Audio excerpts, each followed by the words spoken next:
Kalau yang mana betul-betul nak pinggang kerengga di hari raya, baru beli. Nak capai target, yang nak cantik ambil satu kotak tak cukup, akak kena ambil combo 2. Akak guna malam saja, akak time lepas makan malam. Akak melabur, dia terus keluar minyak. Akak ambil combo, jangan ambil satu, time malam saja. Time malam saja. Siapa yang nak pinggang secekak, siapa nak berkebaya, ambil combo 4. Ataupun kenapa korang badan korang haus? Tahu tak kenapa? Sebab banyak minyak. Minyak ni minyak jahat tau. Kalau korang makan terlalu banyak benda bergoreng, korang makan je ni. Korang, papa nak tanya, papa tak ada duit nak bagi, kita taruh lebih sikit lah. Lebih sikit. Ini minyak Komen, inilah sebab badan korang, perut korang semakin menebal. Lemon es ni kakak, lemon es ni membantu 80%. 80% proses untuk korang boleh pakai kebaya. Dia tak 100%, dia 80%.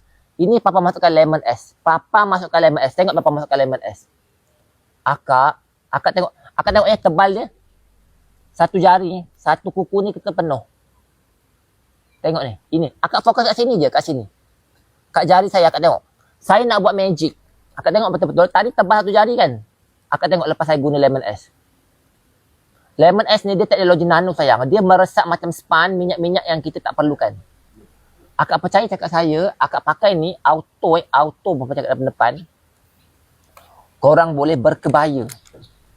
Kesan ni bila? Kesan ni korang bina pagi, esok pagi korang akan rasa korang punya pinggang dah kerengga. Akak tengok betul-betul. Saya tak buat apa-apa kakak. Lemon es ni dia meresap. Dia ada teknologi nano. Kalau dia jarang ke toilet. Kalau minum ni jarang ke toilet. Tapi sekali dia ke toilet, dia dia keluar minyak. Dia keluar minyak. Macam tu. Faham tak? Minum time malam saja ya, tak boleh pagi. Malam saja time tidur. Tak memulas, tak sakit perut. Akak tengok betul-betul ketebalan. Akak tengok betul-betul lemon es ni buat apa. Ini lemak minyak. Akak tengok, nampak tak? Akak fokus betul-betul Akak fokus betul-betul. Kejap, nampak tak? Akak fokus betul-betul. Nampak tak? Tadi minyak tebal. Akak nampak tak akak?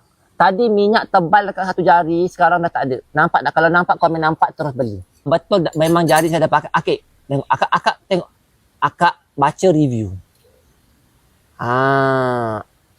Satu kotak 7 secet saja kena ambil combo. Satu kotak hanya 7 secet saja kena ambil combo. Satu kotak 7 secet saja kena ambil combo.